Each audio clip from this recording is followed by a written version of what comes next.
Oi, sexto ano, bom dia para vocês. A nossa aula hoje de História, nós vamos falar um pouquinho sobre os povos indígenas do Brasil.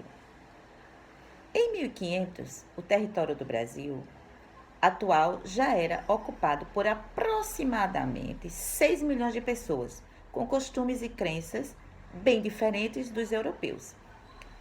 Eram os povos indígenas e alguns deles chamavam o território onde moravam de Pindorama. Esse foi um dos nomes que a gente recebeu. Os Jé ocupavam parte do interior, principalmente o Planalto Central. Os Aruaque e os Cariba já localizavam-se na região amazônica. Os Tupi-Guaranis, eles eram os habitantes do litoral e foram os primeiros a entrar em contato com os colonizadores portugueses e por isso são os mais conhecidos. Inclusive aqui nós tínhamos sim os Tupi-Guaranis. Apesar de pertencerem a grupos diferentes, os povos que habitavam o Brasil naquela época do descobrimento tinham características comuns. Cada aldeia indígena detinha a propriedade da terra que ocupava, quer dizer, a terra era sua. O trabalho destinado à sobrevivência da aldeia era realizado com colaboração de todos os seus membros, quer dizer, todos trabalhavam.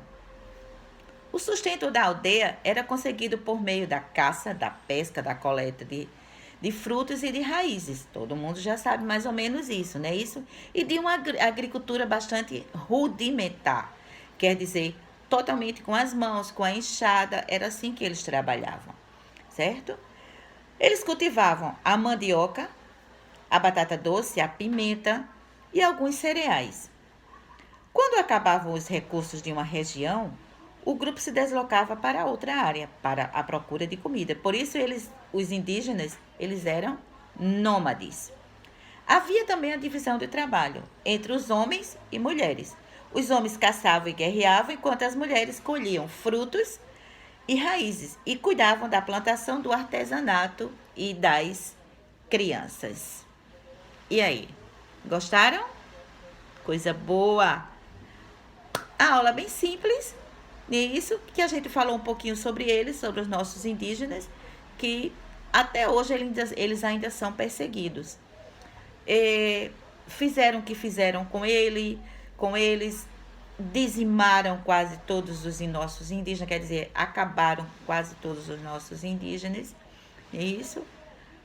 E hoje a gente está vendo o quanto também eles sofreram. Que a gente viu que o que é que os portugueses fizeram. Em troca, pedia o que a gente tinha de bom, isso era ouro, era o pau-brasil, o que fosse, e davam a eles o quê? Em troca. Umas simples correntes, que não era de ouro, espelhos, coisas bem simples. E eles, totalmente inocentes, recebiam como se achava que era a maior maravilha do mundo. Isso quer dizer, nós enganamos totalmente a eles. O quanto a gente fez mal para os nossos indígenas. Isso. E aí, gostaram da aula? Que coisa boa! Na próxima aula, eu vou fazer um exercíciozinho para vocês, tá bom? Sobre os nossos povos indígenas. Tchau, tchau, sexto ano!